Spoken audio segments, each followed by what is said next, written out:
Hello guys, Gene here with G Squared Tactical. If you tuned in today to see an HK-P30L, well, you will be seeing one of those today, except for that I have made some modifications to it. I guess one could say that I got a little bit excited, maybe a little overly excited. Kind of jumped the gun a little bit, I suppose, before I did this review. But I did not buy the HK-P30L really to review for the channel. It's never really been a gun that was on my radar. I can't give any particular reason why.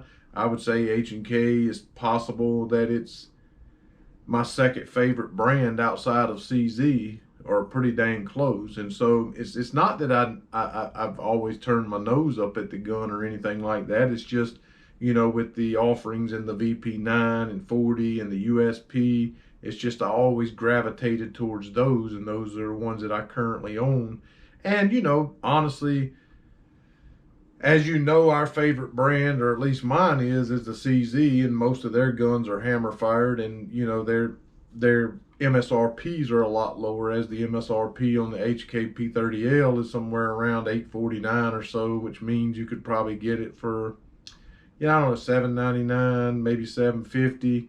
And so it's not necessarily on the lower end of the spectrum when it comes to price. And so those are the reasons why I never did pick one up. Not anything that I heard bad or thought was bad or any such thing. I mean, as you well know, between the Walther, the PDP models, and the H&K models of the P30L and the VP9 with the interchangeable grip module or straps or back straps and side panels and things, probably, if not the most comfortable gun you'll ever hold in a double stack outside of a 1911, and that's really only because it's a single stack. So none of those reasons were reasons that I'd never bought this gun. But I was watching the John Wick movie, one of them, as I've done many times, and just the gun that he primarily used just was intriguing to me, and I kept trying to zoom in on it, see what it was, and finally I just Googled it and found out that it was the HK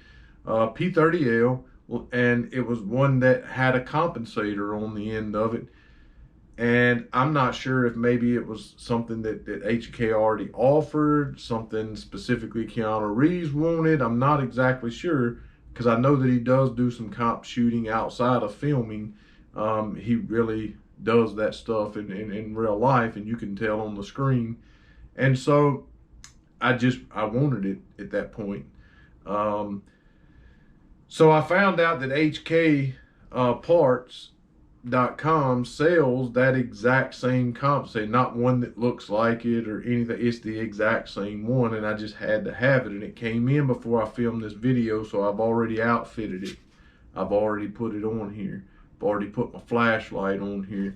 Already got my 20 round extended magazine and my flared mag well. So I've you know, done some things to it, let's just say that. But I did have a chance, and this gun is not loaded, it's empty. But I did have a chance before I put this stuff on here to play around with the gun. And honestly, other than it being hammer fired, you would think that you had one of the VP models with the 6 interchangeable side panels and the 3, I think it's 3, maybe 4, I think 3 maybe, back straps. I mean, it literally, like, you must have alien hands or something if you can't find something that feels just amazing for you when it comes to the offering of the VP and the P30L models of the H&K pistol. But so let's just talk a little bit about the gun outside of what I have put on here. As I mentioned, I've already talked about the 6 side panels and the 3 interchangeable back straps to conform it to your hand. And to be honest, I've tried all of the different configurations, and every single one of them felt amazing in my hand. I have always said that there's literally nothing that feels more amazing in your hand than a VP9, VP40, the P30L, any of them with this style of grip. Now the USP and some of the other offerings from H&K, maybe not so much, but I think everyone would agree with that, so I'm not even going to harp on that. It does have the half moon, which I will not be able to get a picture of, but if the flared mag well was not on here, it does have the half moon pieces on each side to rip the magazine out should it not come out. So that is there. As I mentioned, I did put, again, this came from HK Parts or HK-Parts.com, the flared mag well. Now I will say with the 20 round mag extension, or extended mag should I say, that I purchased, this is an HK mag, so it's not aftermarket or anything. It is made by HK's 20 round magazine with the flared mag well on there. I feel like you would have to do a little, maybe a little sanding or something, because it does kind of want to get stuck and doesn't want to fall out on its own. I think what I'm going to do, since I'm not carrying this gun around, it's for the foreseeable future anyway, just be a fun gun at the range. I'm not going to saw on it or anything. I'm going to see if it just breaks in at the range, and if it does, it does. If it don't, then maybe I'll do a little sanding on it. We'll have to see what happens there. But anyway, a lot of people complain about the type of mag release on the H&K. Now, me personally, if you've watched any videos in the past that I've done on the H&K, you know that I don't mind it. I love it actually, because any gun that has an ambi mag release, I always use my trigger finger to drop the magazine. And for me, that seems genius to me. I mean, I know a lot of people complain about it, but it is ambi, it is right behind the trigger guard, and a lot of people complain about it. But when I'm shooting, I can pull my trigger finger down, drop the magazine, and I never have to move my grip. And you know, I am a snob about, you know, being able to manipulate the slide lock and the mag release and things like that without having to adjust my grip. Now, there's very few people that say that about the H&K, but as I said, for me, using my trigger finger, and you know, I've become so accustomed to doing that while I'm shooting an H&K that I actually prefer that. I wish now that they all were that way, because it's so much easier for me to do that and reload. As you can see, the standard 17 round mag that it came with, 2 of those. By the way, it ejects fine with the extended mag well on there. It's just that 20 round mag from H&K that did not, that you have to rip away from it. So we'll see what happens with that. We'll follow up with that on the range. But anyway, as I said, I have this rail mounted compensator that I ordered from HK Parts. It is the exact compensator that was used in the John Wick movies.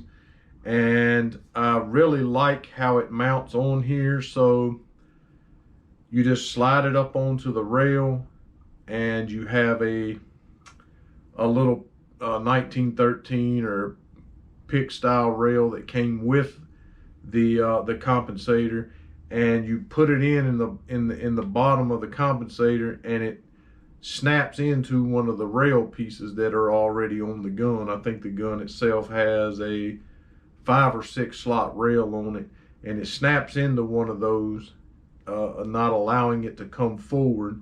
And then you just simply put 2 hex head screws into the rail just to hold the rail to the compensator. Then of course the little slot on the pick rail locks into the pick rail of the original firearm. And then on top of that, you have 2 hex head, or maybe that's just an Allen key that goes through 2 more sections of the original firearms rail. It does not come through on the other side, but it's just a little extra. It actually screws into itself, but inserts into 2 of the rail pieces of the original firearm, and just a little extra. I don't even think that would have to be there because of the way the rail locks in on the bottom there, but it's just 2 extra spots to lock in place. And so it's very, very secure. I have not got to shoot this yet, but I have sat here and manipulated this, locked it back and dropped the slide, and it's not budged. It does not beat up the front of the firearm. In fact, I can't tell that it's touched it at all. so it's not going to beat up the front of your firearm. It is very, very nice, and I cannot wait to shoot this gun to see how much better, if any, that it performs.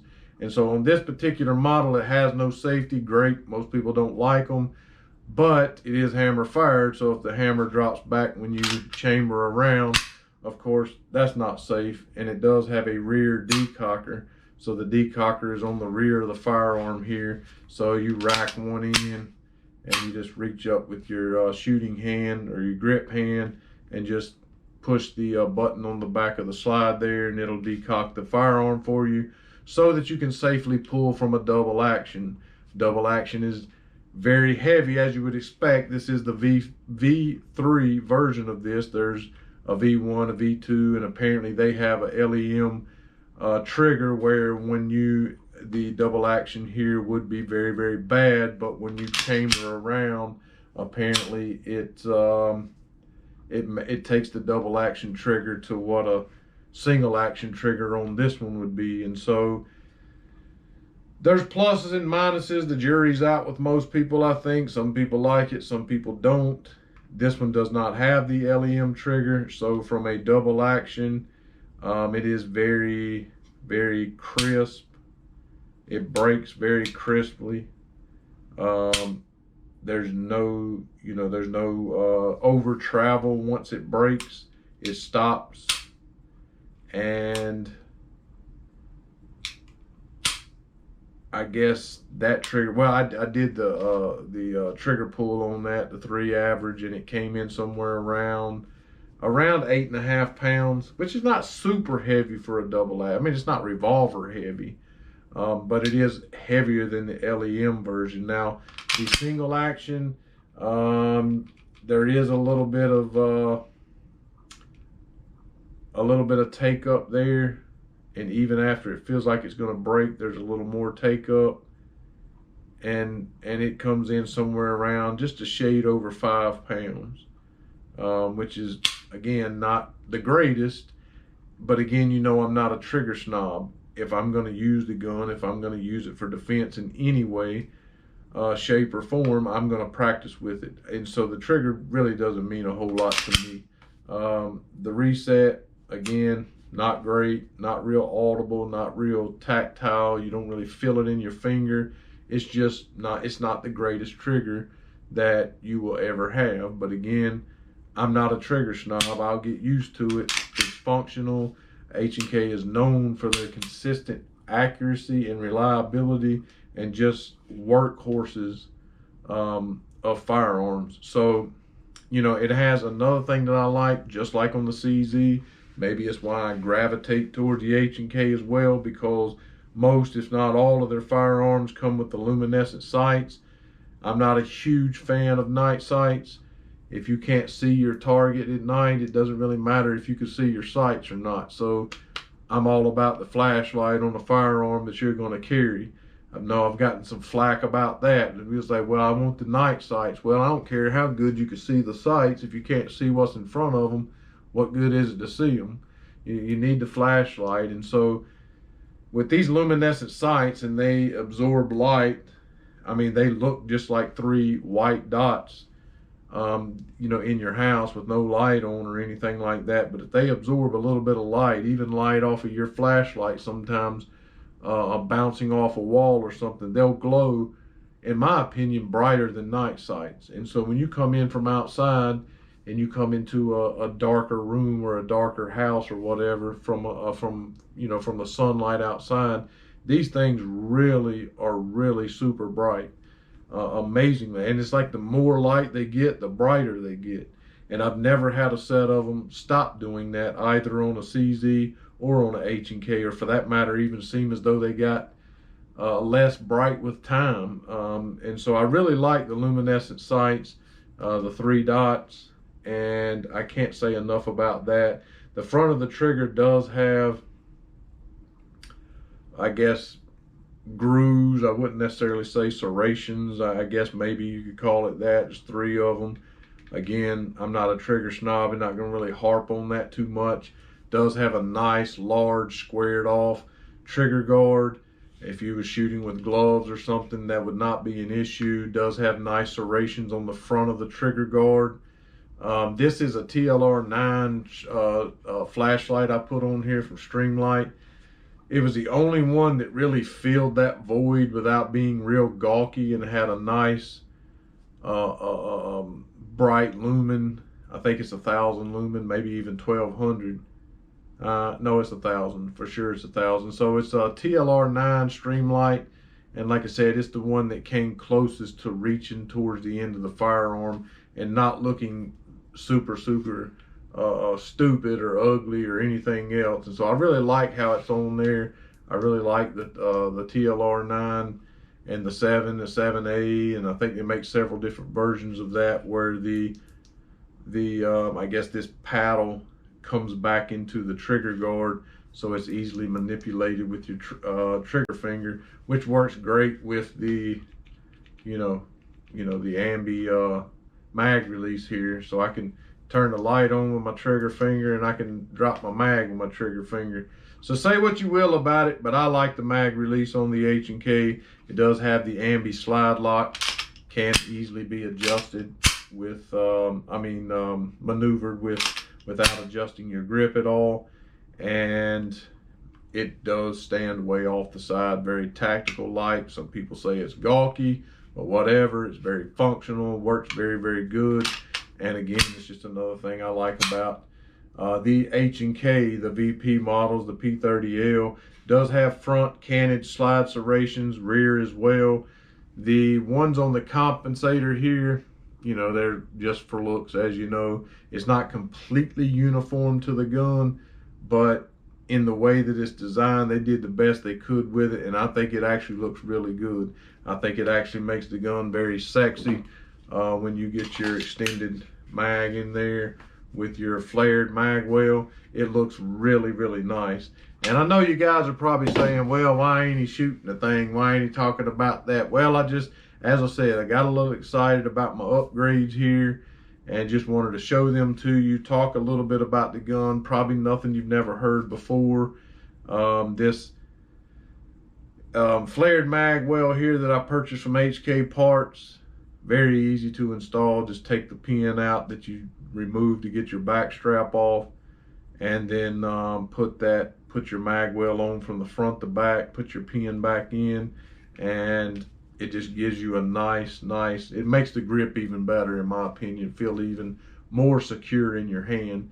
And so I don't know what else necessarily to say. The overall length on the gun without the compensator is like 7.7. I think this is probably one of the lightest guns, of course, without all this crap on it. One of the lightest guns in its class, just coming in under 2 pounds. And it is weighted and balanced very well. Even with all this stuff on here, if you got a full magazine, it's still balanced and weighted very well. I just really like, I really like this gun. I like it without the compensator. It's 4.5 inch barrel. I think the original P30L, or should I say the P30, the L means long slide, was like 3.9 or something like that. So, again, it just feels, I'll go back to the PDP, it just feels like super awesome in your hand. Does come with the hard case that you're accustomed to getting with the H&K, the mag loader, 17 round mags with the orange follower. Does have your side panels and back straps there. You get your little sticker, little owner's manual that nobody's going to read, and a lot. So again, I can't say enough good about this, and I promise you, in as much as you might be disappointed that you didn't see us shoot this today, it's not going to be long. I say a week and a half, and we should have a video, 2 weeks max, we should have a video up. So hit your subscribe button, hit the like button on this video, set your alerts, and wait for the magic to happen with the H&K P30L with the compensator on there, which has made it my Wick Stick, as it were. And so we can't wait to get out to the range, see how the Wick Stick is going to do. We want you guys to know when it's happening, so hit those alerts. We really appreciate you watching today. Sorry we haven't been able to get a lot of content up lately, but we're going to start getting some stuff out there for you guys. Thanks again for watching today.